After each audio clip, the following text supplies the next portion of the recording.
Gumugulong na nga ang pagdinig ng Senado kaugnay sa Freedom of Information Bill. May ulat on the spot si Victoria Tulad. Victoria?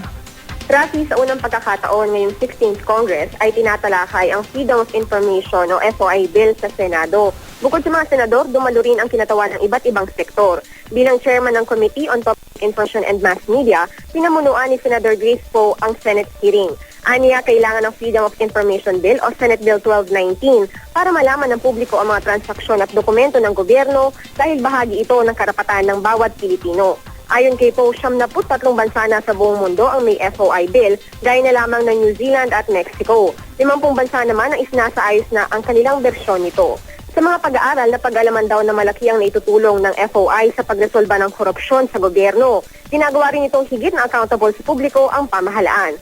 Bukod kay Poe, dumalo rin sa hearing sina Senator J.B. Ejercito, Senator Sonny Angara, Senator Cheese Escudero at Senate President Pro Tempore Ralph Recto. Ayon kay Ejercito, matagal nang ipinangako ng konstitusyon ang Freedom of Information pero hanggang ngayon ay nananatili lamang ito na pangako.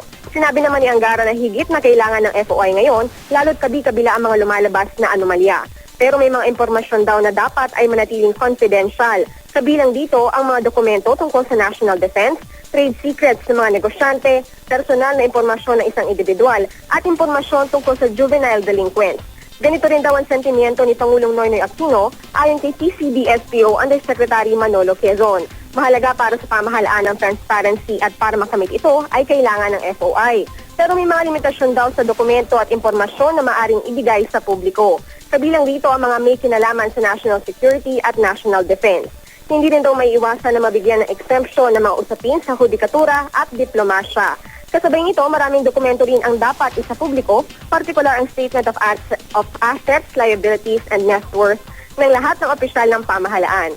Bukod sa iba pang ahensya ng pamahalaan, dumalo rin dito sa Senate Rafi ang iba't ibang stakeholders sa issue ng FOI.